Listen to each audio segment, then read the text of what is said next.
put forward any questions. Just a question. So the purpose of that is just like a good ideas fairy.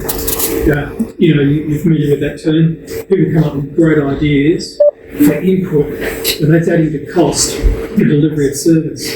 What we're not seeing, since you haven't provided the skeleton of the draft plan, it makes it very difficult to try and quantify, well, based on your last year's budget of $102 million,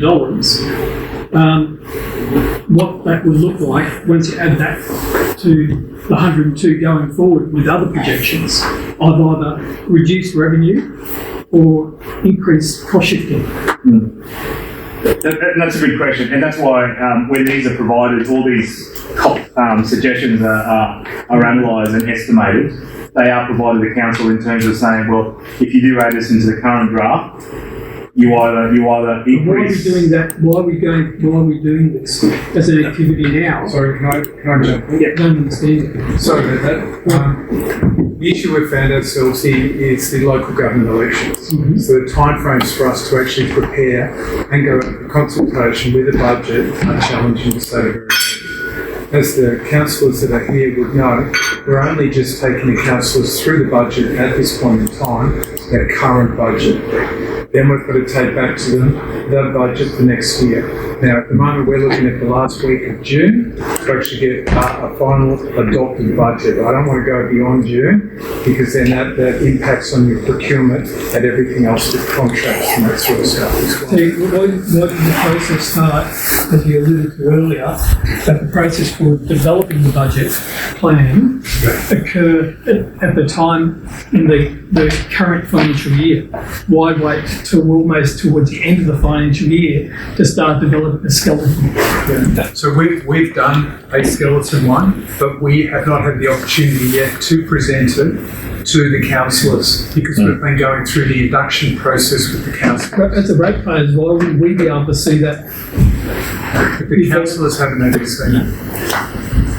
Well, it's hard to put submissions in not knowing what you're actually going to be putting forward. So you're putting the cart before the horse. So what we'll do tonight, and Oliver's just about to keep going in this, we'll talk about the environment in which we're operating, what are the pressures that are placed on council, not dissimilar to what you just said a moment ago, what are the triggers that can be used, its rates can be used as a trigger going through there, diminishment in service delivery, if the people say, why are we delivering this? There is cost shifting that comes in from both state and federal government with the fire ants, perhaps being the best example of that, that's going to occur post 1 July. These are different things that will shape the budget. Where there are good ideas that come in relation to capital works, we want to capture them to be able to present them back to the councillors and say this is where we're up to with these.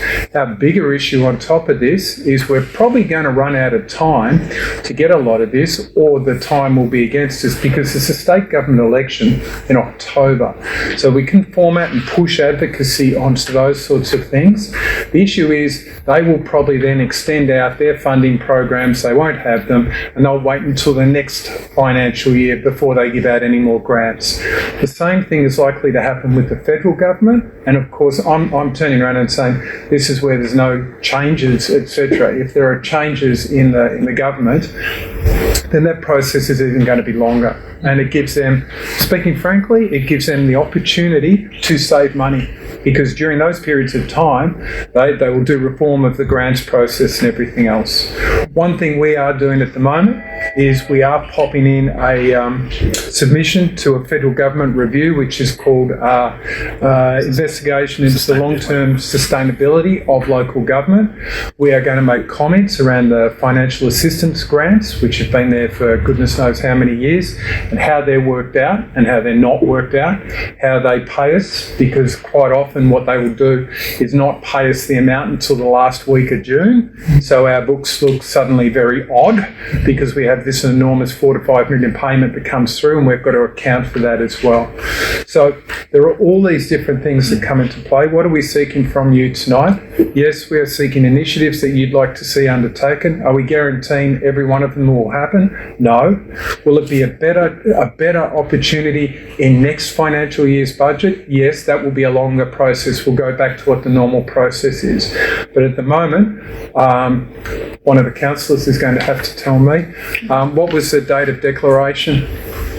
1st of April, I think it was. It was too. 1st of April. Seems a funny day. Yeah. Somewhere around that. So since then, we've had LGAQ take away the mayor for training. Since then, we've also had a large number of public holidays come into play as well over that period as well. So we've been doing the induction process, plus having other agencies come in and speak to the councillors. So we've had the Queensland Treasury Corporation come in and speak to the councillors. We've had, who else have we had? We've had the Department of Local Government come in, the Office of the Independent Assessor come in, etc., etc. Is this condensed? Yes. The old legals as well. Is this condensed? Yes. Is there a good argument for not having elections in March? My oath there is. I wish they weren't having them in March. I wish they either pushed it back the other way or decided on after another point. So we're stuck between a rock and a hard place, and I apologise for that, and not having a draft budget for you to consider. Does that make sense? I'm sorry if I waffled on a bit there. That's right. That's good. Can I ask, are you interested in cost-cutting measures? Yes. Just a similar, yes. Yes. Any suggestion put forward? I mean, obviously, if you haven't provided those already to your local members or like, but yeah, certainly any measures. And I mean, I'll go back to that conversation about the draft budget. I mean, the shell budget is already there, unless the new council wants to radically change the way they deliver. It's not going to be too dissimilar to last year. You know, all the formation of the new budget will be taking into account all the existing pressures, cost of living, CPI, everything else, and it'll be just to adjust that accordingly to deliver the same level of service. It's if council want to review that and say, no, we don't want to do that, we want to get libraries, we want to get this, we don't want to do that, then obviously there'll be a radical change to last year's budget. But generally, it's a continuation of those services, but at the same or varying levels. So, and obviously that's what impacts whether the rates go up or the rates go down, or whether or not there's money to fund every single initiative. It's a case of, I think there's a lot of projects that have been put forward, but there's also a list of 1,000 projects that are beyond the 10 years at the moment, that if we were in that envious position of being lots of cash in the bank, and we could fund all of those projects, that would be the ideal. If I may, we're probably only one of about 4 or 5 councils that do this in Queensland. Okay, it's mandatory in New South Wales, it's mandatory in Victoria. It's not mandatory in Queensland, but we still go out and do this one, because that way we get the councillors get the feedback and they understand what some of the issues are that are coming through from the community as well. So looking for those people who wish to say, here's what you should be doing, that's great. Please pop it in a submission and let the submission come through. And again, follow the process of going to speak to the submission at council. That component is still in there if anyone wants to do that. Okay? Sorry. That's right. I did, for housekeeping purposes, those are new that came in. We are recording this conversation, so those that just come in. So. Sorry about that, gentlemen. Yeah. I was just thinking, the task you were given was to prioritise in those 9 areas what we would. I'm thinking if that was really going to be taken, if our input was going to be really taken seriously, that should have been given to us as a task at the start of this financial year, or at least 6 months ago before you did your budget. Because I can do that, but I can feel this is really just because you guys have got a budget. I mean, you're not going to. Got a couple of months now before you. It's a little bit patronising system, and then decisions made. And I think the consultation process is a great idea, but everyone that I've been involved with, I find it somewhat patronising, because there's real caveats put on what we. So I think the last time we were asked, do we want the budget was it 5% or increase or 3% rate? And we were told if we said this, that and this, we'd cut the service. You know, like it was very. Yeah. I think it's patronising. I think as someone who's done a bit of community development work, I think we can do a bit better. And It's a good start, but I think we need to do better. Oh, and certainly, and that's a good point. I mean, given the circumstances we were in, we also contemplate, well, what is there meaningful to go out consultation with? But the fact that this is our first one, the second one from last year, it'd be remiss not to drop it out altogether.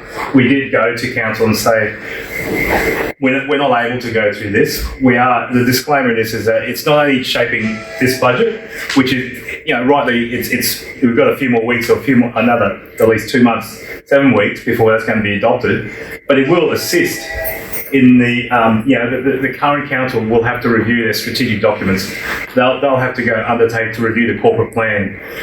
The feedback that comes back from the prioritisers of some of these services will help shape some of that decision and some of that thinking. The corporate plan is the overlying plan that sits above. Maybe that should be spelled out more to us, that, because it does. I think it does. Explicitly say this is for this budget. Maybe you should be saying, look, we really value this feedback for this one and future ones. But there will be some elements of feedback that's provided that can be considered for this budget in that short term. But in most part, it's trying to shape that strategic thinking, and that's where we're trying to get the elected members is that set that strategic scene, so that trickles down to the operational plan, the annual budgets, and everything else.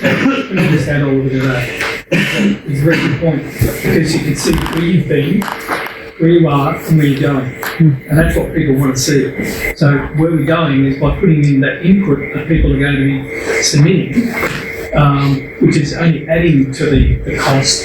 But what we want to see is where you were 23, 24, what did you achieve, and what didn't you achieve?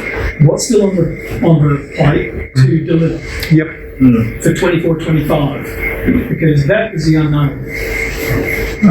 To us, it's unknown. To you, it's apparent. Yes. But it's not transparent to the public. And do we have a right to know that? Yes, we do. Oh yes, without a doubt, that's not an issue. I mean, the reason why I was sort of hesitating there is we have our monthly financial reports that go up at each council meeting. We have our quarterly reports that go up at each quarter, doing any first quarter, second quarter, or third quarter changes, especially in relation to capital works. Not usually changing the capital works until you go beyond the second quarter of the half year going through. There are some unpredictables that we have that we are carrying in the budget at the moment, and the question got asked at Beaudesert the other night, what are we doing with carry forwards? Now, our issue with the carry forwards, 90%, 95% of carry forwards will be connected to state or federal government funding. So they're non-negotiable. They're multi-year projects that we have to do a carry forward on. Sometimes I will give the advice to staff that I don't mind if it's carryover associated with a state government grant, but there are no carryovers using ratepayers' money to do that, unless it's the matching money going through. So we should have a regime, and we're not quite there yet, where if a project doesn't look like it's going to be delivered, it needs to be forecasted out. If there is another project that can go through appropriate procurement process and be delivered by the 30th of June, leave it in there. But that's still a bit of discipline we're going through at the moment. But I agree with you. Not a lot of people take a lot of interest in our monthly financial reports, which is fair enough. They do tend to look at our quarterly reports a bit, which is good, and especially around the infrastructure. But again, we've had disaster incidents here with flooding, which we're claiming back from QRA, Queensland Reconstruction Authority, and obviously there's been a few little mishaps on Tamborine Mountain, and so still a significant amount of money coming through there. We are still dealing with funds from 2019 bushfires in relation to carrying them forward, and the issue was trying to find contractors to do the work, trying to find other people to do the specifications for the work, and the cost of materials blowing out, meaning you have to do better negotiations with the QRA. So I agree with what you're saying. But only 1.4% of rates money goes towards emergency. That's the administration That's of the it. admin. Any Administration only. that's to manage the disaster management function within council. So if there is an event, that's what the CEO pointed out before, the QRA. Queensland Reconstruction Authority, we make the applications and necessary grant applications to say we've got $20 million of roads that have been damaged as part of that rain event. They will then assess that and provide the necessary funding to council to undertake that repair work. If that avenue wasn't there, we certainly wouldn't have the funds. We can't insure roads, and so it'd have to be council. That comes under state, doesn't it? With the State, QRA. Right. No, that council controlled roads. So there are state and federal controlled roads, but council has about 1,800 kilometres of road throughout the region that we have to maintain with. That's why nearly $50 every $100 of rates is automatically attributed to the roads, and you'll see the separate charge, that infrastructure charge, that's solely committed to fund the roads as well as for being a priority in the area. Which But I think is about 51% of the figure that's quoted. and just on the point, in terms of keeping a track on council's delivery on the current budget, and introduce John, the acting general manager, people and strategy. John has just put a report through to council now, which is our quarterly. It's our March Operational. operational plan. So any items that are included as part of the delivery of the 23-24 budget, that spells out the story about what we've achieved to date as of the 31st of March, what's been not achieved, and and highlight some of the constraints around that. And we've touched on that. We're still feeling the impacts of the continued logistics when it comes to supply materials and equipment. We're still experiencing, even though we're seeing some light at the end of the tunnel in terms of a tight labour market. And we're seeing, obviously, the cost of living pressures. We are seeing some improves with the Reserve Bank and the easing of the CPI and everything else.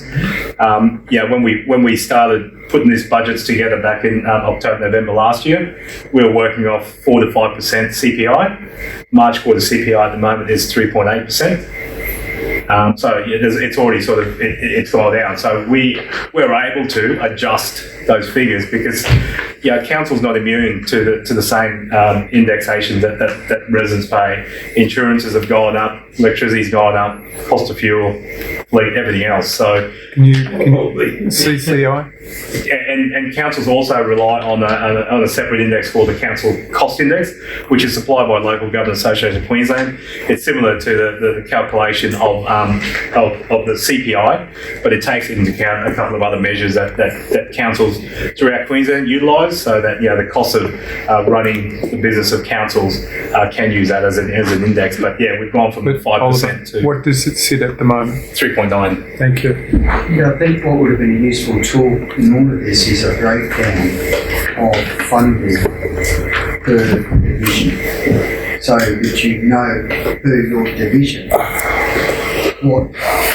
how much your division is getting. Can actually train what you're thinking about your area, what your area needs, what your area needs. So is that funding in terms of the rates revenue coming in, or the funding that's Total. The breakdown of all funding for roads, for infrastructure, for parks. we don't have that. We just have, this is the council thing, and that's it. So when I go to next week on Monday, when I go to Tambourine Mountain, they'll tell me all the money gets spent in Bow Desert and Boonah. Okay, and when I go to Bow Desert, they say all the money gets spent in places like Tambourine Mountain. It's very hard and doesn't necessarily represent a true indication, because which division is Hinchcliffe Bridge in? It's yours, isn't it? Yeah, How much is Hinchcliffe Bridge? 7.9 million. That skews it out completely. So you get lumpy financial reporting if you break it up into each division. That bridge is needed in that area. So it's going to leave that there for a couple of years. I think that's meant to go for about 2.5. Yeah, next year, mid next year. Yeah, so you're going to get lumps that go through, and it's not always going to make sense if you do that down there. I don't know how you would break up some of the services that are delivered delivered in specific divisions, because you're going to get a lot coming out of Bow Desert, and you'll get hardly any coming out of Rathdowney or anything else like that. But that's what the constituency wants to see. They want to see where the money's being spent.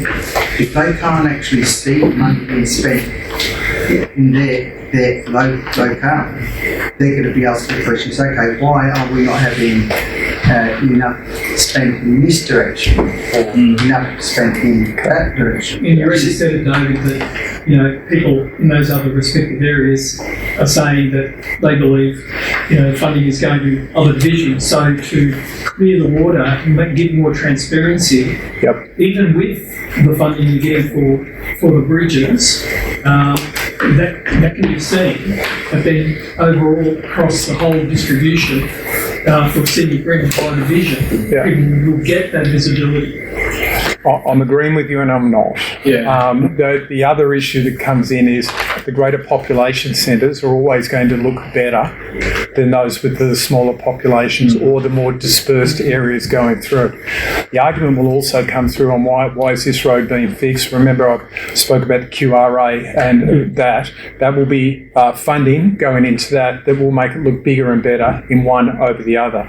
I'm not disagreeing that your other point is much more valid. We've got to think about how we can present that information to say this is where the money is being spent. Now, being fair, if you have a look at the quarterly reports that we do for council, it is all outlined there. It is not to the detail of saying how many pencils were bought for the library down at Boonah, but about 3 or 4 above that. Most of that is there. And what we don't have down there, but what we will have down there soon, is I don't have how many people have seen the services catalogue? Yep. Okay, so the next step on the services catalogue is one to reaffirm with councillors that they're all services that still need to be delivered in the future, and 2, it needs to be connected to the general ledger to inform how much each of those services is going to cost to deliver. Now, the councillors might come back to us and turn around and say, we don't want to deliver that service anymore, or they might turn around and say, we want this new service to come in and we think this is what should happen.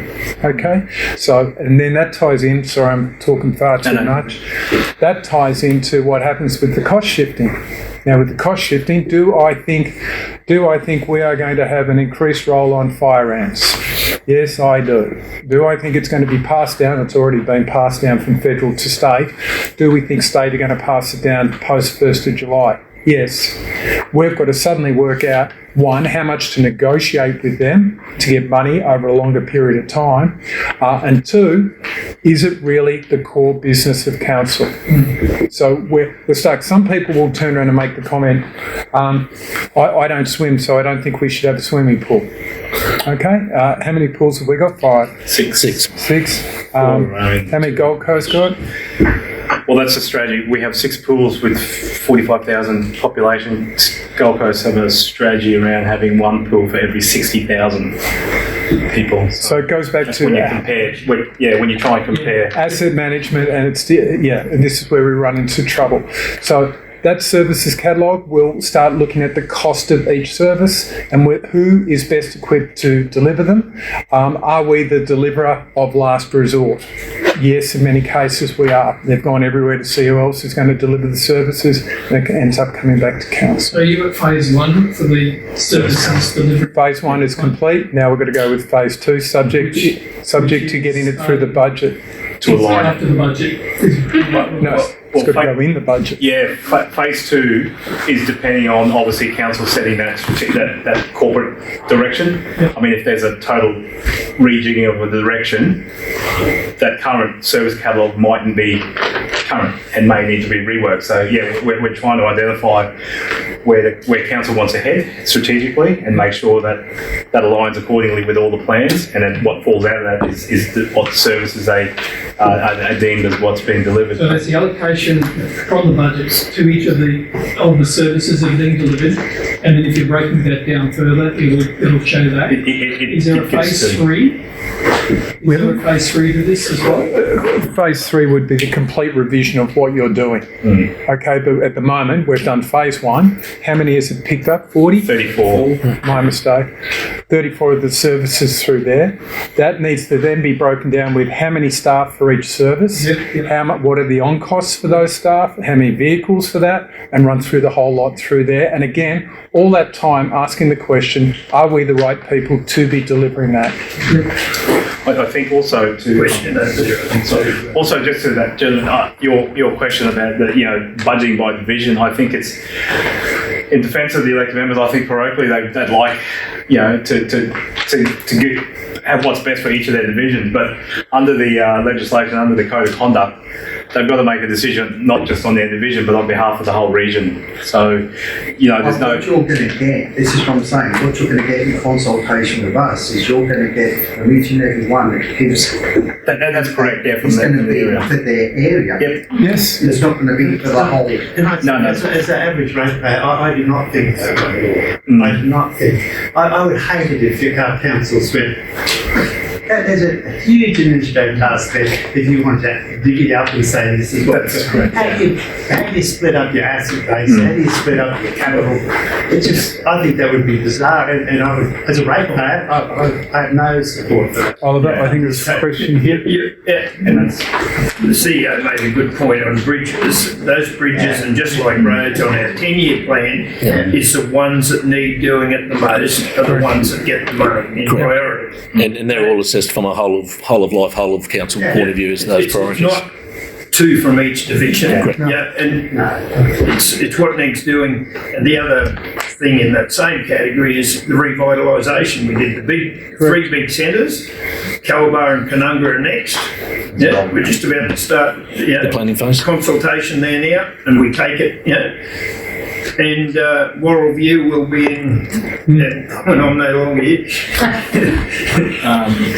So can I ask that revitalisation of Calvo and Canunga, and then also Bay Desert obviously has been a huge amount of money. So what was your plan after that, Duncan? Just you said Warrell View? No, Warrell View would be about the last one, with all due respect to Warrell View. It's the smallest town around. So have you actually, just for information for Radar, have you actually, because you've got so many small towns in your whole scenic rim, how do you do the smaller towns, We'll work down through, from the biggest towns to the smallest towns. Right. But while the consultation, and the consultation with Calabar, and we're looking for community feedback in the coming couple of months, I'm not saying we'll be out there spending that money by the end of the year. No. It's dependent on state money, state grants to actually do that. The concept planning and the engagement will draft those concept plans, no different to what you've presented here. Yeah, but what I'm curious about is, people have said to us, you're not going to get a toilet in Nova. And, if you get it in the next 10 years, you'll be lucky, sort of thing. So who said that? Yeah. You said that, your council. Okay, we'll keep going. But, so I'm probably jumping the gun a bit here, but I just wanted to know, how does a big council like Scenic Rim Council, with your diverse communities all through the whole thing, ranging from Rathdowney to Mount Tambourine to Bay Desert to going up the Mount Lindsay Highway into Jimboomba or wherever it is, and all those new estates. And it was good to see, we'll start with Calabar. I feel as a ratepayer is I want to know when my area gets on that list. There you go. And so that's my question. Do you have that sort of, or is it the squeaky wheel? Yeah, there is, and there is a document in there about vibrant and active towns with villages, and that sets out what council is. It's a systematic approach to try and address all of them at once. I mean, unfortunately we can't do them all at the same time. Yeah. But there is a systematic approach. But that's I can't bring it up, but we'll certainly, if we'll take that on notice and certainly identify it through Matt Creedy. Yep. He's tasked with that program, and he may be able to identify those key dates in terms of when those projects come online. But in some instances, all best laid plans come unstuck. If there's no funding for any of these projects, there's a halt. So that may then push out some of those. One of the big things around those programs is making sure that you have projects that are shovel ready. Okay, so when there is a change of government or the like, you should be able to turn around and say, here's one we prepared earlier and we're right to go. Which again isn't helpful for us, because usually we have to go through a funding project and there are very few grants or funds that require no matching or minor contribution by council. So it's usually 50-50 or 70-30. And somehow we've got to carry that money in the budget for when state or federal government suddenly says, oh, we've finished doing a program, your grant's been successful, go and find it out of your current budget. Well, the first thing we're going to do is find it out of the current budget at the expense of something that gets cut, that hasn't got that matching So budget. that's why it's good to have a plan Ready to go. that everybody knows. And then you have an idea of when your turn might come. Agreed. So the thing that concerns me, Can I stop just for a tick? I reckon that lady was next. I just wanted to go back on to the beginning. What did you expect from the community consultation if no one got a budget to look at? And did you consider sending out last year's budget and actuals to date report so at least people could see what's actually happening? Because at the moment, what's happening is you seem to be opening it up to grants and more money spent and everything, and we know there's no money in council. Well, that's the general, sorry. We've got a big debt, and you already see we're kind of moving money everywhere. So what were you expecting for this consultation? What we were expecting, well, that's probably the $103 million question. Last year's budget was put forward and endorsed by a previous council. We had no guarantee that the new council coming on board would go ahead with that similar budget. So, and that's where we explained before, the timing of this has really been, it hasn't been well. And as the CEO pointed out, if we can change the timing of the election not to coincide with the budgets, but unfortunately I think there was a call to change at the LJQ conference, but they can't have a state and local government election at the same time either. So that confused people. So that didn't go through. So we've had to have that budget at that time. What was intended to be achieved at this is again, trying to set some of those strategic goals and objectives. This is a new term of council, new mayor of council. They may want to go, the current council was going this way, they may want to go that way. And it's trying to understand that and how that then is reflected into the budget. So until they had time to go through it and give officers directions in which way they were heading, we really didn't want to know. And we could have put a budget out there that's totally different to what that new council. But even if we knew how we travelled last year, and budgets don't change that dramatically, because you've got set ones that set expenses you have to do all the time. It might be, one line item that change. So we're not talking about you throw it out, you work from the last budget. And I think ordinarily it wouldn't differ too much from the others, and I think as the CEO pointed out, the way we're travelling with the budget, every month we're reporting on that budget. The biggest aspects of the budgets have been the delays in the delivery. The biggest talking points have been around the capital works, the delay in some of those big ticket items, but we know the issues associated with those, and some of those have always been multi-year projects. But we'll certainly take all this feedback on notice and of course it's okay to we appreciate that you're coming out with this for your time and everything, but it's disappointing for more or less disrespecting the community by saying come and have a community consultation and we're not going to give you anything to look at. So therefore you get in here where you look at individual things and and do what money spent there and all that kind of thing, instead of looking at what the issue we have with the council now is that we don't want rates to rise, and we want you to look at cutting stuff that's not important to not normal council expenditure so that we can have a rates freeze at least. People have got, are struggling with cost of living, and whatever council makes their budget decisions on, that's going to impact the ratepayers if they raise the rates.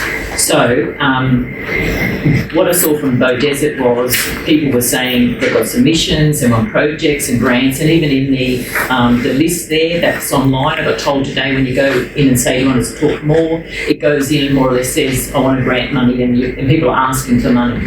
Well, I think council needs to, and I think the new council maybe and the mayor may be considering this, but we need to step back and say we don't want to, start that you're working for the local community. That's who are the ratepayers. That's who you're working for. So we have got a limit. We're struggling with cost of living, and we want to keep the rate freeze. And so let's start from that place and not just go, okay, what do you want to spend on and here and there and whatever.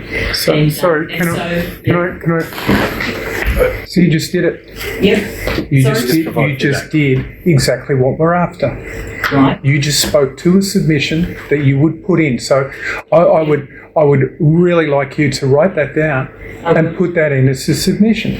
That is what we're seeking to draw out. But what is on there, I've been told you go through your list of 9 things or whatever, and what order you want to spend it, which, as that man pointed out, it's a bit late, that's one question. But then you go on, and I haven't gone in there, but they said, they went in and they said, where do you want to spend your grant money, what do you want projects for? That's spending, instead of saying, let's, how can we cut back on the waste? So haven't got an issue with any of that, and you popping that down informs the councillors as to what the issues are coming out of the Boonah community, which may be similar or not similar to those coming out of the Bow Desert community. So haven't got an issue with anything you've said. It's not regions, this is across the board. No, the 3 places where we're doing the consultation. What I'm saying is they're looking shouldn't be at, what's spent in all the areas so much as we've got to stop the waste in council. And the other thing is, I know I spoke to the CFO last January, and I just wanted to know what's the percentage of total income that comes from our rates, is council actually considering cutting back non-local council expenditure so we can have a rates freeze? And will the introduction of the service catalogue be the mechanism needed to identify cost savings as stated in the mail out by Councillor Chalk in March? Did you want to go first on that?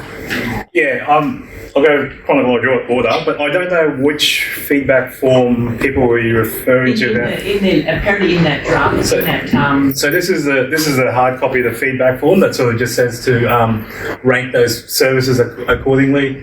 Then it's asking you to put an idea of a submission, whether you live in Scenic Room, location of the project, description of the idea, explain what benefits that idea will provide.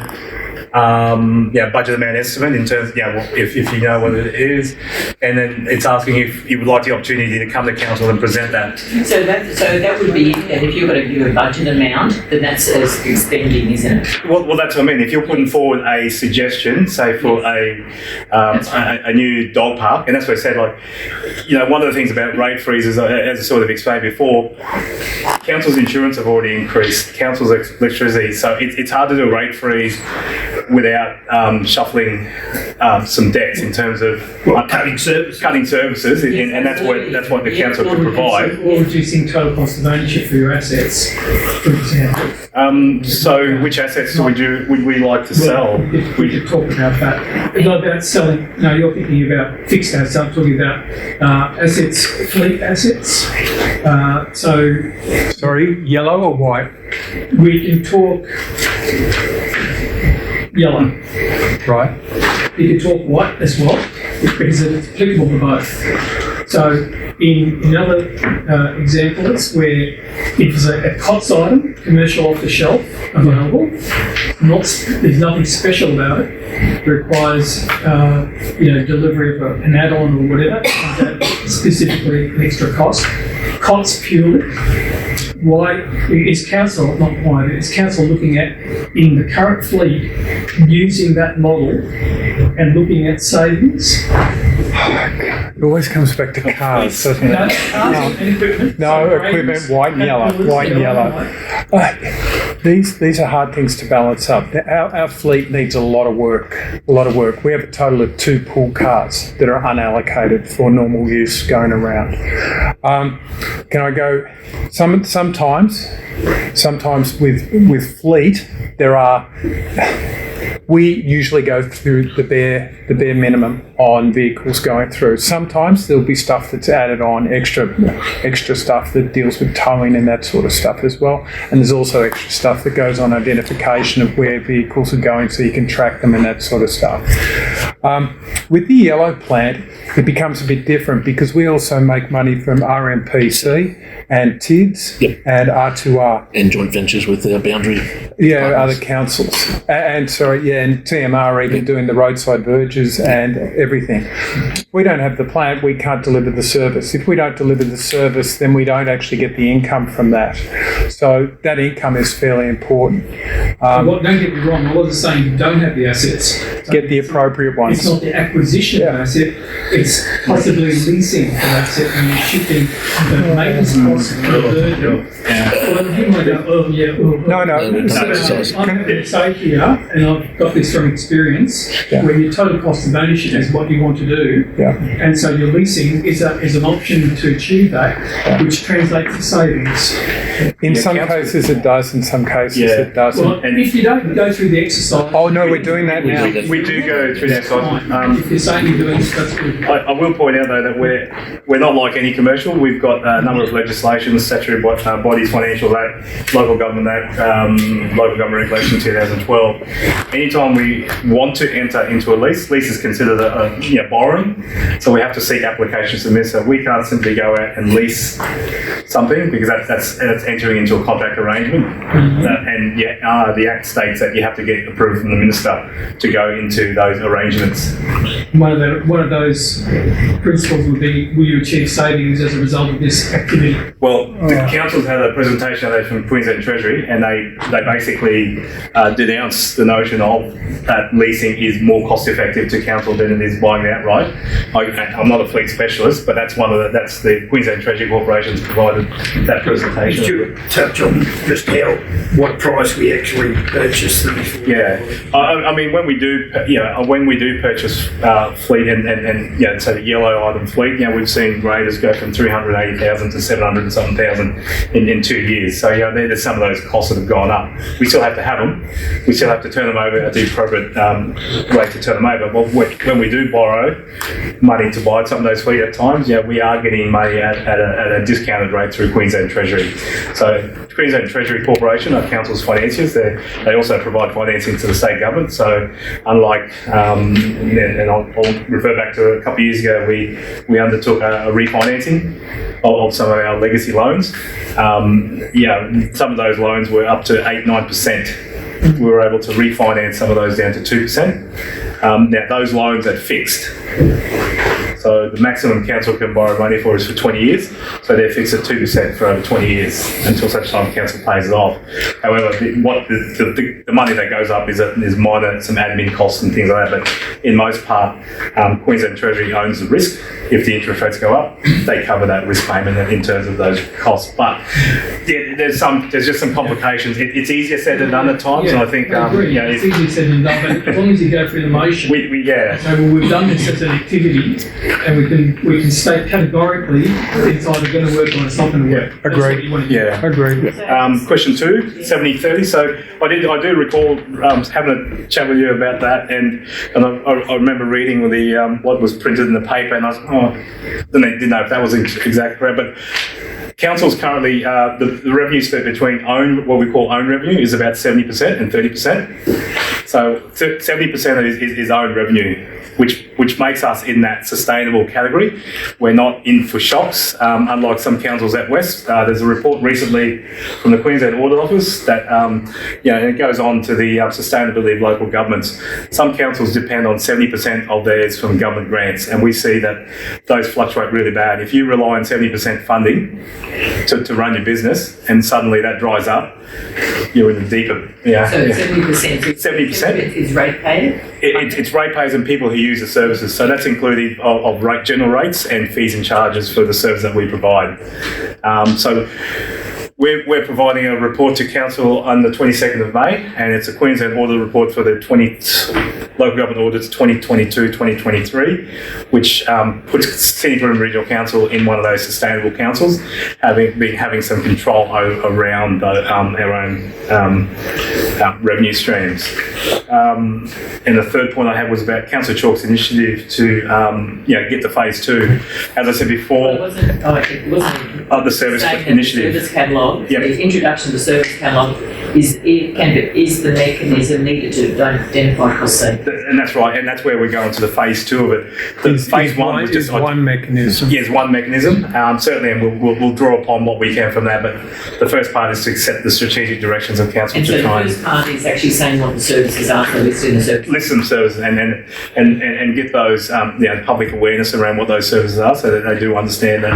And how do you identify cost savings from that? Well, that's phase 2 in terms of aligning the cost to deliver those services. And council will be able to say, well, hang on, if we're cutting the grass at the parks 4 times a month, let's let it go a little bit longer. Only do it 2 times a month, and if the community don't like it, well, that's part of the cost savings. Transfer stations, they're open 7 days a week. Maybe we only open those 3 days a week, and then 6 days a week. And Councillor McGuinness was saying, straight away, as soon as you ask, we need to cut costs because we've got so much debt and we don't want the rates to rise. And then the fallback line is then you won't get your services. So people go, I can't get them, so okay, I'll pay more rates. And I think that should stop because it's sending the wrong message to the ratepayers that you will not jeopardise them, but disadvantage them, and we know that it's going to be tough because we're now in this terrible position. We're having nearly 54 million, in 28, 29, we'll have 50 more million debt. And I don't know where that figure's from. We've got 45 at the moment. 43. Another 7.6 or something. No, there's no debt, no borrowings planned for the next 10 years at this stage. In your budget, in figure that the debt policy, I looked at the debt policy that's online, and it has 7.6 million for the. That was for last year, but that's in discussions at the moment. That's been pushed out beyond the 10 years. So that's what So that's 45 and that's 43 million. 43 million is a fair bit of debt for us, and then the rates are going up. It depends on your view. We're not borrowing for operating. That debt is borrowed against assets. Yes. There's been a significant amount of assets upgraded, bridges and everything else in recent times. And I've explained before, it's not at exorbitant rates. A lot of that debt is at very low interest rates. So it is manageable. So it's the finance cost that was in the budget last year, 1.3 million. Well, that's interest, on 43 million. So but that's also bank charges. One of the things that we raised the other day is, most local businesses are passing on, the bank surcharge. Council is still absorbing those. So that's something for the councils to think about, whether or not, we're talking about subsidising and what we work on is about, for 1% of rates, that's about $480,000. So, that absorbing those bank charges, where most businesses these days pass those back on to the customers, council is foregoing half a percent. So just on the fleet management, just on the topic that I don't know whether you're aware of, but many local councils around the world are getting into financial difficulty due to the spending on global focused projects at the local level. And in the 23-24 budget included planning selling 6.9 million of property and plant and equipment, and that similar amount is budgeted for each year for 10 years after. And is the sell-off of the property, plant and equipment owned by council indicating the council is not financially travelling well? And also, with the budget, in the budget, it was 4.5 million of fleet management, and so we're then buying more fleet and more vehicles and things like that. It seems to be it just seems to be crazy that we're actually selling them off and then having this other big debt here, and also including that it's 1 million on motor vehicles, and I don't know who owns them and who uses them. Okay, so the first one with the property plan, land sales. So one of those, I think it's 23-24, council acquired 122 Long Road, Tembury Mountain, to build the car park area. So part of that included a winery. So councils had a material change use and sectioned that portion off that had the winery itself, and will be offloading it. So 3-point-something million relates to that. The rest of the bulk of that other money relates to, you might have heard that the Bow Desert Enterprise Precinct. So council's developed 38 blocks, or 28. 30 blocks, and they'll be. They were finalised at the start of the year, and council's going through the process of selling those at the moment. So, well, I think I heard about the Tambourine Mountain one where you bought it for a fair bit and then selling it cheaper. I don't know whether that's true or not. We can't do it because we'd be in trouble otherwise. Straighten out a couple of facts. So in that particular one, we borrowed money to purchase the land for a 2-year period on the basis that council's not in the business of running wineries. So once the area, it was material change use, and it's on a separate title, and council goes through the offloading of it, then the cost that was outlaid for the loan would be covered by the sale of that block. Yeah, it wouldn't. But does that sound crazy to you that you buy a winery just to get a car park, and if you've got it already separated, and why you just said to the owner, we want to buy this section off you and do it like that? You know what I mean? Well, it's a retail transaction. I mean, there was a report to council that explained the whole process around that area. The owner wasn't willing to just sell that particular area. Council considered the benefits of it being centrally located. Obviously, parking is an issue in Tambury Mountain. That was centrally located. What we could do was use that part of land, which was the vineyard and the space area, for the car park. The winery itself was of no use, but it could be a use to a commercial outfitter. That's why it was sold. And they, if they were the vendor, I mean, if they were happy to say, we'll sell you this bit, then we would. But they would know they were all in. So what was the cost of the car park? It's not being built yet.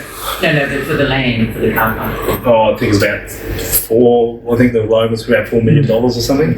I'll have to double check, but it was about $4 million, and the intent was to sell it because the loan was only for a 2-year period. So council would offload that portion to then say that to pay that off. I missed the other question. In regards to $3 million worth of fleet. So as per we don't keep fleet until they die. So proper fleet management, they're turned over at a certain rate, so that council at least is getting they're turned over at a say white fleet. I think it's 80,000 Ks. 83-year warranty. So 80,000, and that's why every year we're wine fleet, but there's also the income. So the property plant sales equipment, you're getting a trade for those.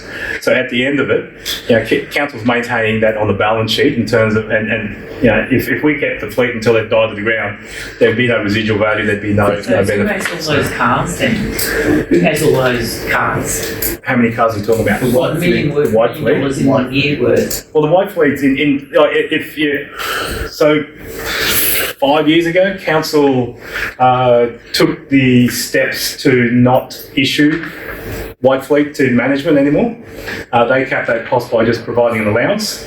So in the past, senior management was provided with a white fleet with full private use, and you could drive around wherever you go. When I started council in late 2018, they had removed that.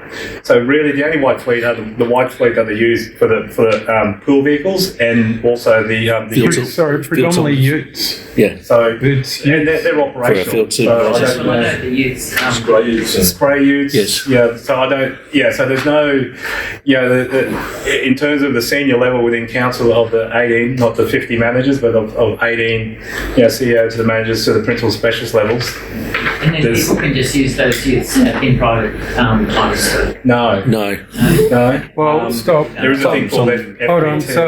Hold on. There is a whole different category of who can use which cars when and what for. So I think I'm just going to finish. I think it's a good idea to allow someone who's on call responding to emergencies to be able to have a ute at hand to actually go and do that. We have spray units that do exactly the same thing. I go back to what I said before. We have a total of 2 cars in the carpool. Full stop. The rest of the vehicles are allocated, a majority, 95% are utes, and they are there to go out and do field work. They are there to go and do. So they're not carpools, they're not I beg your pardon? Utes are not in a carpool, they actually are allocated. No, we've got 2 in the carpool. 2 in the carpool. That sit under the car park where. But if a person needs to go and get a vehicle, they will go and get a ute to drive that vehicle around to do whatever they need to do. So if the sports Blake looks after sports, he'll go and drive the ute, go out, do an inspection as he is tomorrow at Tambourine Mountain, and then he'll drive back from there. And that most of the utes are actually left in the compounds overnight. But they need those utes. The utes are FBT exempt. FBT exempt, and that's where you've got to be mindful of that. Is the notion around just taking it for private purposes. Well, that attracts FBT. It's a fringe benefit, and that's not allowed. As the CEO indicated. However, you are able to make it incidental if you're driving home to call into the shop on the way back. Those sorts of things are allowed, especially if a person's on call and they're required to house a vehicle as well. We see a number of other councils, Gold Coast, at their Narain branch, I'll see 70 white utes at that branch. They're just in the open. Someone throws rocks at them and whatnot. At least, we try and keep them stored in a safe place. So. It just seems that $4.5 million every year is a lot in the budget. For White Fleet? Yeah, utes about $60,000. Get that conversation finished. Just back to your feedback form. I think it was raised before, but the issue I see with it really it's only asking you for how do you want projects, as it increases, we've had that discussion, increased expenditure. So a good question would be to say, like a few people have been saying, do you want us to just not have a rate rise, because that can be fair. Because for me, I'm pretty happy. The council does a lot of good things, I think. Obviously, I can think of things, like it's spend a bit more money, a bit there. But my overriding issue is over the last 4 years, my rates have risen by 34%. So in a term of government, so to speak, I've had over a third increase in my taxes. And I'm surprised that the current council got back in as man they did, because I think that's pretty unacceptable increase. But I'm sorry, and that's I don't want to go into that, because that's a political issue that you guys, that our councillors have to sort out. That they think is acceptable. But so that's my major issue that overrides all those little projects I'd like to see. So I think if there was some way for me to be able to put that on that chair, in the end I did. Because that was my main issue. So I put that in there, and it said, how is this going to benefit everyone? I said, we'll all be a bit better off, and yes, I think council can make do. I think where you're coming from here is everyone expects value for money. Okay, so don't mind the delivery of the service, that's fine. But it comes at a cost, but people and the ratepayers deserve to have at least value for money. Now, how you achieve it as a council on the operational side, that's your job, sure. And that's what the expectation is. And for councils to say, well, everything is going up, so you've got to expect your rates to go up. That's not good enough. I'd just like to say, sorry, before you do, he was next. Good day to all. I'm glad we've had the chance to come here and talk open like this. I'm Russell Roberts, been a Roadvalian all my life. I'm very passionate about the area and the little town. And just recently I've been appointed president of the RPA, and it was suggested to the RPA for us to bring this following suggestion to this forum. Our community over a number of years has expressed a strong desire to establish a green space and public toilet on council land behind the School of Arts. Our understanding is that the land was identified in the 1980s when the residential estate of Panorama Drive was created. It was specifically meant to be used as a parkland. However, other than a small uncovered playground, a covered picnic table and a spot where a barbecue used to be, and irregular mowing, there has been no development of the park. Currently, myself and another neighbouring property owner pretty well look after the mowing of the park in between when the council get there, just because we tend to know when there's things on at the hall and the park might be used, and if the grass is 2 foot high. So we just try to keep it respectable. And we're well aware of the fact that probably interferes with insurance and that, like if something was to happen, but so far we've been lucky.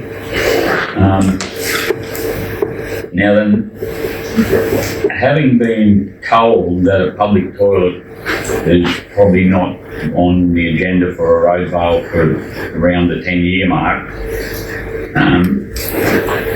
we would just like to know how we can get the project to get this green space and that developed, and a public toilet put a bit further up the ladder to get something happening. Now then, we've got a pretty keen community going there at the moment, and I would like to keep it that way. We're quite happy to help with, applying for grants and fundraising and things like that, and also with helping develop the green space, and that the toilet is something that's got to be done, by qualified, registered. So that's, just if there's some way we can get some sort of a lead as to how long or how soon we can expect a little bit of something happening there. One of the main concerns is going ahead with this green space, and that is making sure that the yard and that is kept clean. I'm quite happy because I'm right alongside, and we know things are happening, like to keep it clean. I understand that the council mowers, or I think it may be contractors doing that at the moment. They've got a schedule and they don't take into account, or haven't got the facilities to take into account whether we've had a season like we've just had, where sometimes it's being mowed twice a week to keep it controllable. When you mow it, you don't want to, have people stuck and mow over the next time. That's all I need to say at the moment. Thank you. No, look, I think it's appreciated. I mean, that's the first step. That's a submission that will be tabled to council for that discussion, and certainly then identified in terms of prioritisation with the toilet at Rathdowney in terms of. Rathdowney's got 3. I just want to continue on the cost saving. Is council actively seeking methods to cut operational expenses? Now, the reason I say that is I come from a private enterprise, and we work under strict timelines, costings, and what I can see through the works that have happened around here, that there seems to be a lack of urgency and also an overindulgence of safety regarding some activities that your operations take on board. So what I'm saying is that I don't want to pay more rates.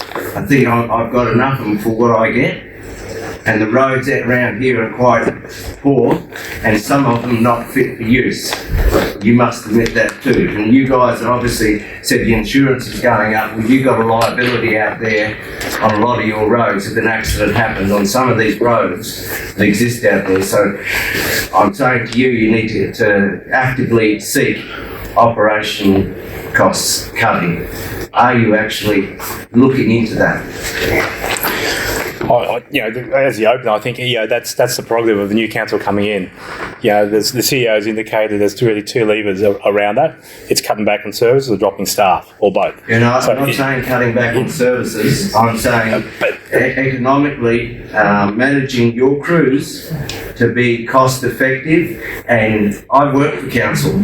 I know the attitude there. I know the work ethic. It's not good.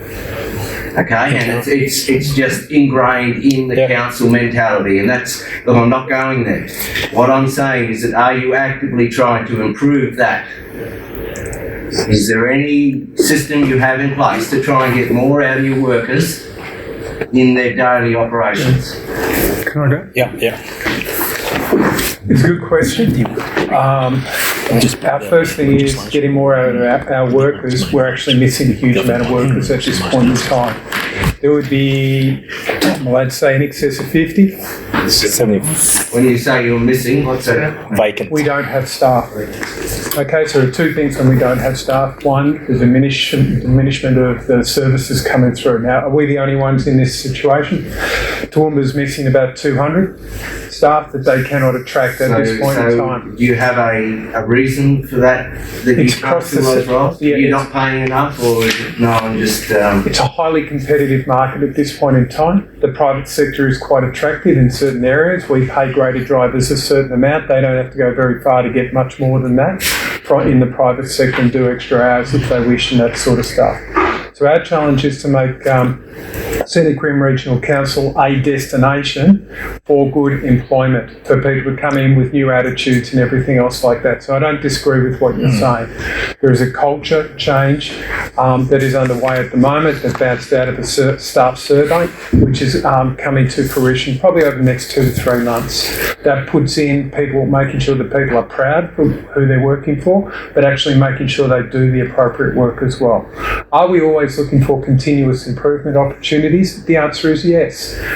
Is it easy to do? No. So at the moment, I gave an example of this to someone who was not happy the other day. Total number of town planners we have at the moment, we've got 1. Okay, so we're actively advertising for another 3 at the moment. We're trying to get more in. We had the University of Queensland bring their students out from first year town planning. We need to try and get some of those people earlier rather than later. We have the same situation at the moment. You're going to tell me how many, John, how many apprentices and how many trainees do we have? We have about 7 trainees and 3 apprentices. We're trying to build locally, working with both Desert High and other schools to try and get people interested. But at the moment, the shortfall that's been predicted, and it's not just in the professional areas, we struggle to get labourers. Yes. We struggle to get labourers, full stop. We struggle. That's a contracted labourer, or is that an employee? Employee, and also even getting contracted from the labour hire firms as well.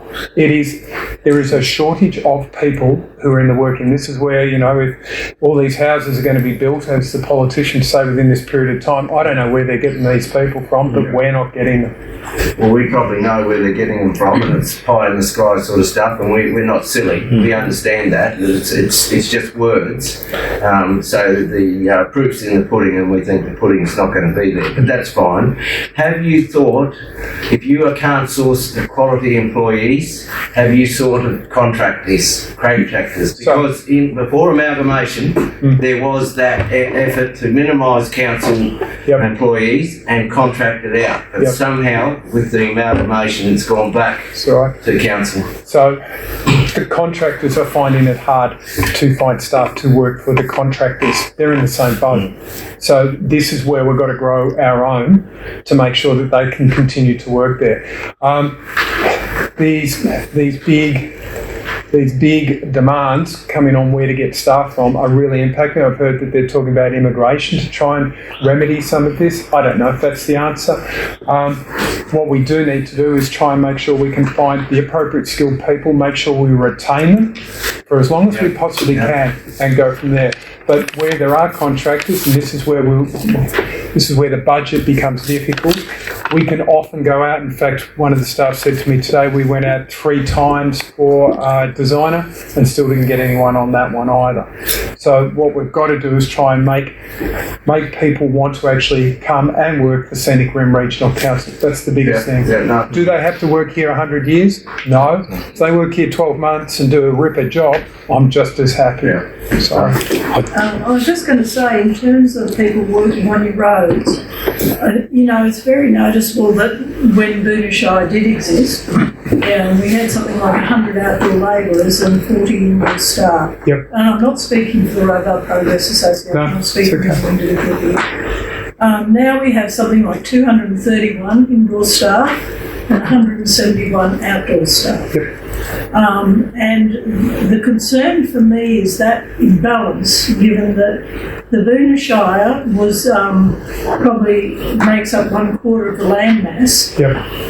You need a lot of outdoor people in this area, and that number has been diminished totally when you think of 171 against the whole area that we've got.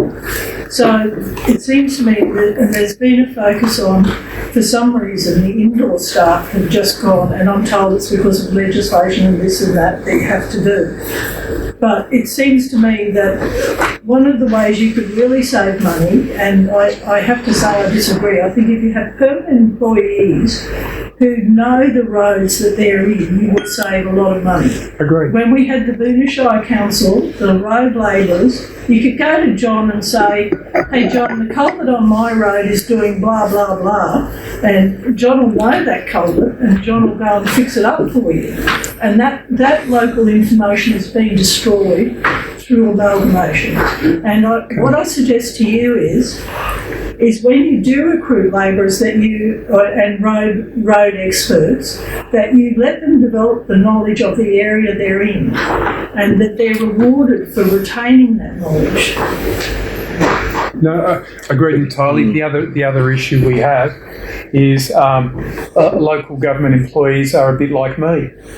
They're aged over 55. They are transitioning into retirement, especially the outdoor staff, where they usually retire a bit earlier than the indoor staff. I will agree that we have more indoor staff because of more legislation requiring us to have them. So we don't really get much of a choice in that, especially in relation to governance and those sorts of areas as well, and leases and everything else like that. So yes, it has grown. What's important is that we use those people to get the best possible yield we can and a continuous improvement. Well, when Scenic Rim was created, we actually ended up with less rate payers. We were the only region, should have kept we were the only council that got smaller after amalgamation for the Bow Desert Council, and yet they recruited 15 more staff back then. When really, what the Scenic Rim Council should be thinking like is like, where we've got this huge area and we're not the Gold Coast. You often hear from people, if we had more ratepayers, things would be better, we've got to get more ratepayers in. This is always the argument. But we've got to think like a country council, not like a big city council, because we're not a big city council. We're a large rural area with a small rate-paying base that's being diminished through the amalgamation. So I'm not going to attempt to solve amalgamation or anything like that. No, and I think that's some of the strategy with council. It is, you talk about comparing, and that's where we ask people not to compare with councils around us, because it's totally different. The likes of Gold Coast and Logan. Sorry for interrupting, but that's our issue. We get lumped in at South East Queensland. Really, keep in mind, you still got Lockyer up the road, and you still got Somerset up the road as well. And they're both smaller than us. So there is that distortion, for want of a better word. I mean, Gold Coast still get recognised as a regional area.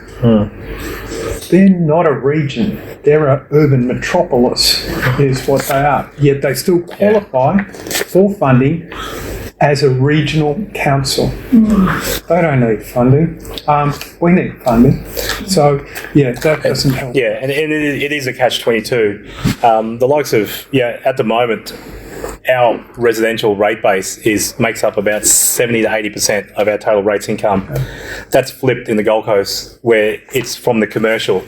So, the commercial is subsidising the residential in those big areas because they've got big industry, they've got the jobs. At the moment, the way Scenic Room is situated, the residential is basically having to put in to maintain all those services, and what's that, sorry? And we know it.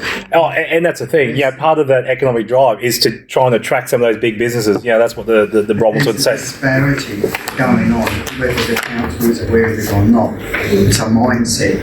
You've got people from this area, this wider area, are thinking, okay, where's the investment? Where's the money going to? It's certainly not going to this whole area here.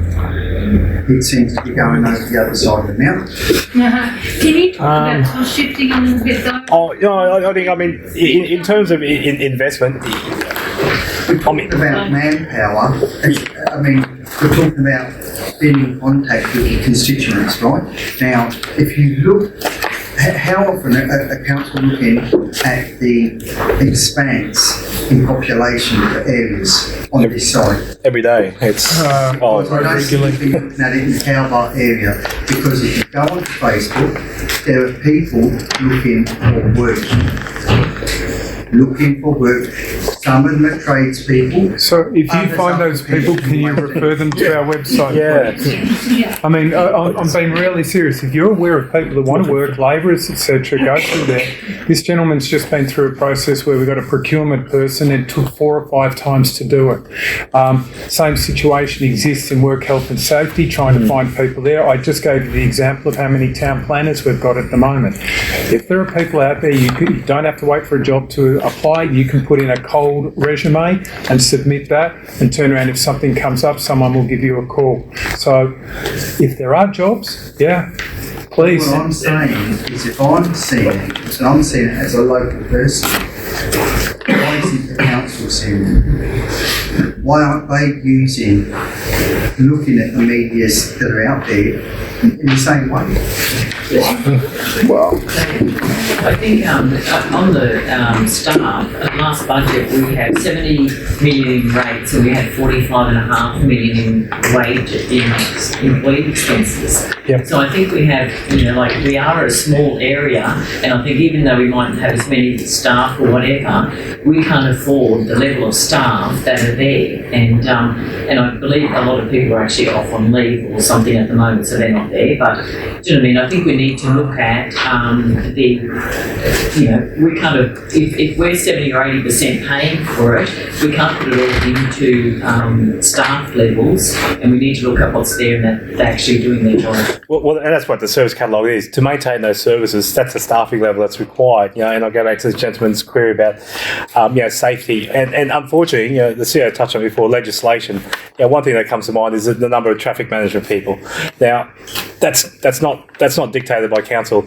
That's the traffic management plans that says you have to have minimum of X number of traffic management, and we just have to abide by it. Otherwise, we run the risk of breaching. It's more dangerous on the road. And if you had someone who was slashing, like a local person who had a slasher and they were going to slash for you under a contracting thing, they wouldn't need it. They're just off the road. You don't need it. No, they would be required to have that under the contracting arrangement. They do need it, but what I question is that there's 3 cars out for a guy picking up rubbish. Understandable. Now, I like a clean environment too, but is that a priority? Correct. And I've seen that twice. I understand, and I've seen it myself as well, but particularly in those cases along our main roads, that's part of the main road requirements that we contracted for. So basically you're getting paid for that? Well, that's if you're talking about after you pay your costs, you're actually going to... We have a margin. We have a margin correct. on that. We have a unit rate with those. But if you're talking about a main road, sorry. This is where it goes circular. So we get a margin on that, and that way we're better utilising our yellow fleet coming through. So we're getting a higher rate of return on the yellow fleet, because the yellow fleet, if we're going through there with the slashes and everything else, we're actually getting a return from that. Let's just go back to your statement prior that is council the right person to be providing that operation? Okay, now you're saying you're making money out of it, that is utilising resources, personnel, equipment, everything. So is that really our core or your core? Can't you just tell, okay, you do it? TMR, they're going to get other contractors to do it. I mean, we've got other more important things that the people, the community actually require. But at the same time, I'm accelerating the hours on the machinery, which I'll get a better resale value for on that machinery. I'm bringing a margin that goes back into council. I'm getting a margin. Catch-22. Yeah, there would have to. I mean, if council lost those contracts, there would have to be a review of that because we just can't make additional work for those people to operate. What you're saying is that if you do that TMR contract, then that will pay for the equipment and then that will be utilised on things that we need as well. There is a margin. Yes. There is a margin council can recover through those contracts. Yes, we'll do the things that you're asking for, but on top of that, we get a higher turnaround on the yellow plan, which means we better get a better resale if it's sold within that period of time rather than an extended period of time. So let's get back to rationalisation of the picking up the rubbish. Can you come up with a better method? Still get the same amount of money that you get from TMR and do it more cost effectively. So you're asking, therefore you will profit more. Yeah. So that's where that safety one comes into it, and the safety one is getting raised as part of the issues associated with the submission being made to the sustainability of local government, which has been done by the feds. Okay. However, at the same time, LGAQ has also raised issues with the cost of safety, the people involved in safety, and the vehicles allocation. So it is not just me that sees that. No, it's not. No, and some of the councillors have also raised it as well and said, are we meeting our obligations or are we exceeding our obligations in relation to health and safety? I don't want to be at a place where the health and safety is not adequate, and that's a message I don't want to see Subcontracting still has to do it the same regulations. So what about a large truck with a huge vacuum on it, that sits over the side and travels along the highway and picks up the rubbish? Or do you have to go get these guys to go in the bush and find that bottle? Well, sometimes those people are getting confused with the people who are picking out the bottles as well, which would be a good idea if they weren't picking up the bottles on main roads going through. If there are new solutions that come through that can incorporate slashing and actually picking up the rubbish at the same time, that'd be great. Yeah. I think an easy solution, but it obviously jeopardises council income is people don't throw rubbish out. This is what, as a ratepayer, I expect you to be trying to work out the best method, the most cost-effective method, and at the moment, I'm not seeing it. But on that notion, when council do respective work, say spraying for weeds and what have you, as an example, would you say sending out a crew today, just before it rains, an acceptable use of resources and costs of the? I would hope they check the weather to make sure it's not going to rain. We would all hope, but that's not the reality. Okay. So what I'm putting to you is that there needs to be that level of scrutiny, right? And scrutiny to make sure they're actually doing it in a sensible approach. Yeah. I'm agreeing with you. It's got to be done. Yeah, I'm agreeing. We don't want the cost wasted. The expense. No, fully understand.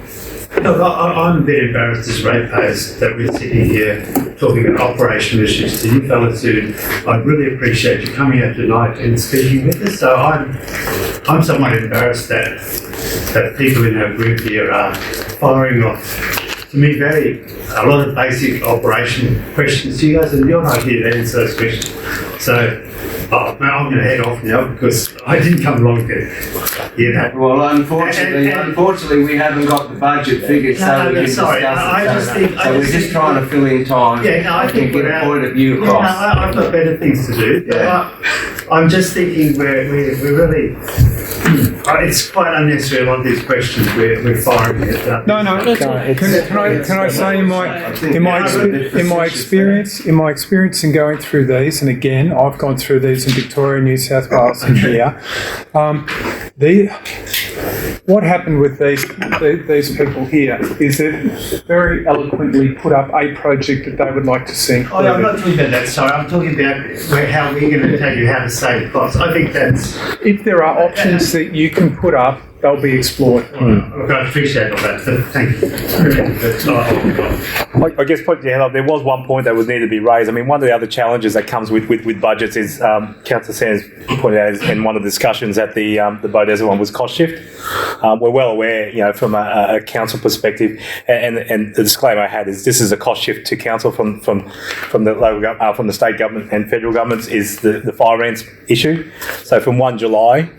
Council has to be responsible for treating its council-owned land reserves, and that includes roadside. So currently, if you're not aware, but the task force that's meant to be eradicating fire ants is funded by other state governments as well. So they're all contributing money so that the fire ants don't propagate to all the other states. But some of those have threatened to, or some of them have withdrawn their funding. So the task force's budget is shrinking. So from 1 July, council will now be tasked with identifying, treating, and repeat treatments of fire ant outbreaks in our own controlled lands, and that includes all the road reserves as well. So that's an added cost. So that's something that's been pushed to local government without any dollars. So you're getting no funding for that? No funding. That is absolutely ridiculous. Materials for the bait. Well, I do realise there's a little bit. They're going to give us some bait for the time being, but we don't know how long that's going to last. Oh, you guys are... well, that's from a council perspective, but we don't know what's going to be pushed on from the private landowners. You guys do not know what you're dealing with there. But that's the thing, we don't know. If you have any responsibility for the spread of fire, for the controlling of fire ants, if that is part of the agreement and not just given bait to disseminate, you got a problem. There is a training mechanism to identify, but yeah, it's something that we're starting to learn. We don't know what the costs involved are at the moment because we don't have the stats in terms of where all the outbreaks are and everything else. Well, I suppose if you can actually devise a method to find the ants and then eradicate, instead of doing a broad scale as the current program's doing, you may be able to rationalise it. That's all I'll say. Yeah. We'll bring something back to the community soon. There is something we're thinking about. It's an evolving case, and we haven't got all the figures, and that's just obviously from the impact on council. I believe that you're not getting any funding, and all you're getting is a bait. Yeah, no. Well, the bait only for a time being too. No, let's. There's a lot of advocacy to occur before this is finalised. So that's the opportunity for the elected members to obviously. But Oliver's right in what he said there, but I'm meeting with John Krause tomorrow. Some landowners have been told already that there won't be any more baits given. They've been giving out baits already, and I think they've failed miserably in their job of trying to eradicate fire. It's 20 years. It's done. It's bolted. And we've heard time and Just time got to again. deal with the infestations now, and that's it. And this is just the first step. The next step is, as landowners, For private landowners Be too. responsible. Yeah. Well, we want Should that'll be be that sooner rather than day later. one instead of sending, billions of dollars. Well, let's say it's $1.5 billion they spent so far. During last year. Yeah. Oh, and I mean, even as late as today, we got a text message of 20 task force vehicles parked up. Anyway, no, we won't talk about that. Won't criticise other levels, You know what's going on there. but that's that's the other challenge. That's a cost shift. Council are going to have to incorporate a process. No dollars attached. So it's either there's a consideration for a rates review or rob Peter to pay Paul. What service needs to. So, did I read between the lines there, and that could cause a rate rise? Well, we don't know yet. That's what I mean. It's an evolving situation. It sounds like it. There's no one. It'll be a cost for It'll be a cost for council. Yeah, So but you could just say the landowners have to look after their own property. That's their own property, but councils. This is council properties. Yeah, well, 20 years we've been fighting this thing. I think we've lost the battle, and council dirt transporting it everywhere. So, Unfortunately, the state state can just pen a change in legislation that dictate that, local governments be, but we don't know what that fully, but that was sort of a point, Councillor. We can look at it, the land is on the roadside, we can manage it. Yeah, I suppose, you know, to get the ratepayer involved in that maybe the best option. So I've been informed we're only booked here till 7, so we're over time as it is. You go. Oh, no, we're just going to remind people that if you haven't got a form, Lisa and Nicola are able to assist and provide those forms. Again, the gentleman that pointed out, that reverse one about, here's some cost savings, what you indicated about projects, there is a section there to put any other suggestions in there in terms of efficiencies and what you might identify as a good suggestion. Any idea is a good idea, and all those will be provided to council in terms of assessing and providing the necessary consideration for those things. So thank you. And I'm not sure if you mentioned at the beginning the mayor was an apology. You did. The mayor and a couple of the other councillors, yes, were apologies. I didn't actually. You didn't. Should have. No. So the mayor is an apology tonight. He's got a South East Queensland Council Mayor's meeting, so he was unable to make it. Okay. Hey, can I just say thank you everyone for the input. There's no bad input. It's always good input. Watch the space as we go through this process. I will try and get as much information out as we possibly can, but it's going to take time, and again, we're low on staff, full stop. Alrighty, but thank you for the feedback. Thank you. Thank you.